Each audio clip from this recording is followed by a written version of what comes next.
Halo semua, salam sejahtera Malaysia. Selamat datang ke channel Fels Lifestyle. Terima kasih kerana terus setia dan terus bersama di dalam channel ini. Di saat banyak rasuah yang berlaku di Malaysia, di saat kita mendengar berita-berita tentang rasuah yang berlaku di Malaysia, baru-baru ini saja pun kita sudah mendengar nama bekas Perdana Menteri Sembilan disebut berkaitan dengan tahanan dan serbuan. Akhirnya, setelah banyak cerita berita tentang rasuah, satu lagi pengumuman Perdana Menteri yang pasti menakutkan semua yang terlibat dengan rasuah, yang didakwa terlibat dengan rasuah.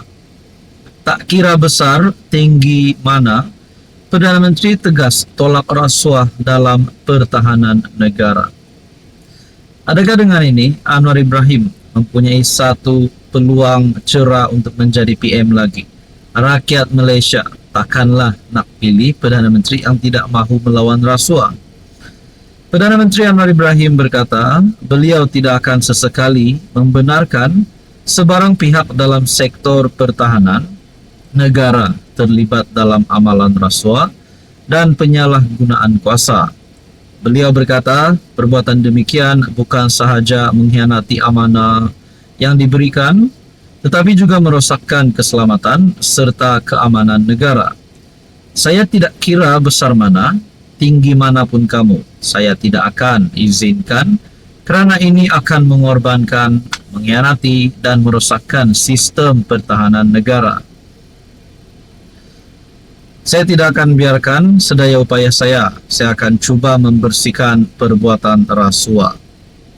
Semua harus guna proses tender. Saya tidak peduli anda dari mana, besar mana, perlu ikut proses. Nak beli seumpamanya perkakasan digital, kecerdasan buatan AI yang baru, pusat data, ataupun senjata mesti ikut proses. Tentukan keperluan negara, jangan beli kapal namun berpuluh-puluh tahun tersadai. Berbilion ringgit hilang, ini kerja yang akan jahanamkan negara. Padahal ini soal pertahanan negara. Jadi saudara-saudara yang saya hormati, adakah dengan ini Anwar Ibrahim akan meraih lebih banyak undi pada PRU 16? Ini bagi saya satu keputusan Anwar yang paling dinantikan ramai orang. Apa komen anda?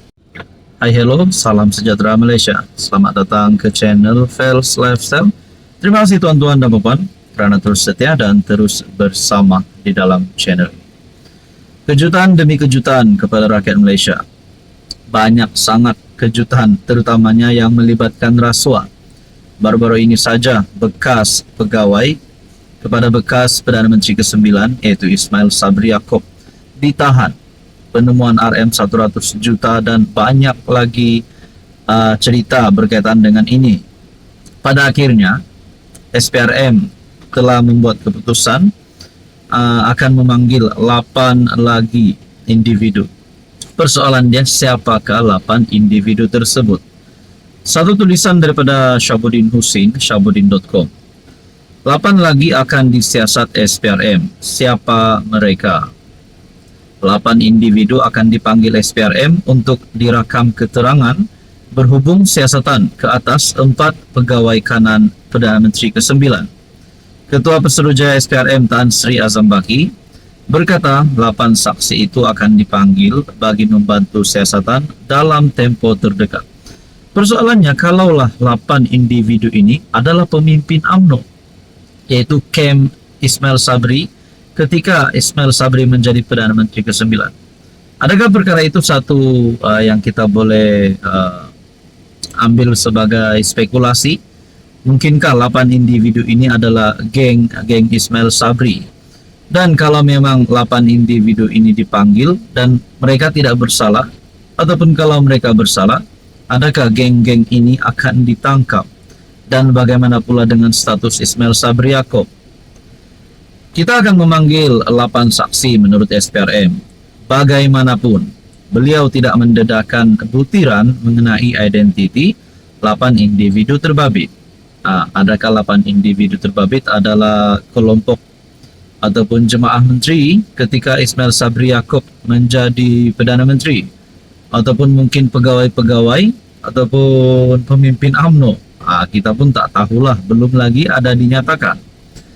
Azam Baki berkata, bahagian pencegahan wang haram kini sedang meneliti dokumen-dokumen yang dirampas, membabitkan siasatan kes berkenaan.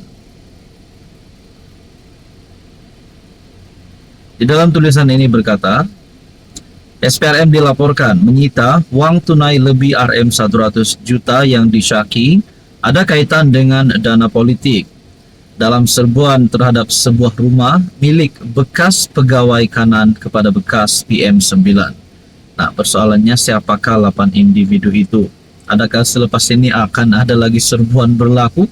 Dan kalau ada serbuan, agak-agak berapa lagi ratus juta akan yang ditemukan? Nah, semua ini menjadi persoalan seluruh rakyat Malaysia. Kita nantikan saja apa yang akan berlaku. Hai, hello, salam sejahtera Malaysia. Selamat datang ke channel Fels Lifestyle. Tuan-tuan dan puan, terima kasih kerana terus setia dan terus bersama di dalam channel ini.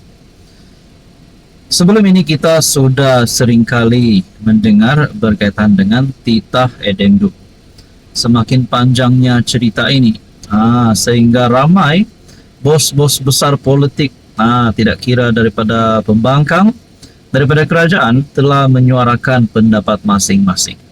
Tapi apa yang paling penting di dalam perkara ini adalah antara respon ataupun titah yang paling kita nantikan adalah daripada Sultan Pahang sendiri. Satu perkongsian daripada Harapan Daily, Sultan Pahang titah, jangan bahas lagi titah edendum, hormat undang-undang. Sultan Pahang Al-Sultan Abdullah Riayatuddin Al-Mustafa Bilasha bertitah agar semua pihak tidak lagi berterusan membahaskan soal titah edendum.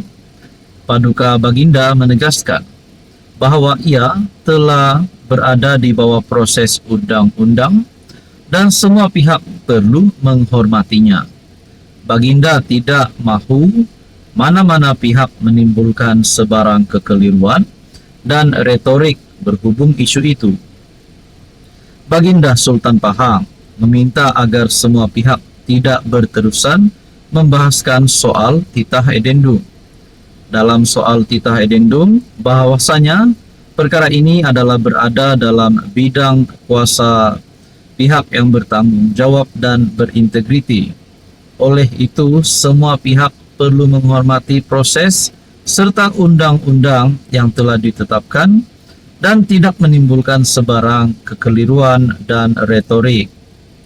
Saya menyeru kepada semua supaya berpegang teguh kepada nilai kejujuran, amanah, saling menghormati dan bersikap terbuka dalam menyelesaikan sesuatu perkara. Titah Paduka Baginda ketika Himpunan Pahang bermunajat Raja Berdaulat di Masjid Negeri Sultan Ahmad I. Isu titah edendum paling banyak dimainkan oleh pembangkang. Biarpun Perdana Menteri menjelaskan beliau tidak boleh mengulas hal itu. Artikel daripada Harapan Daily bertarik 28 Februari. Apa komen anda?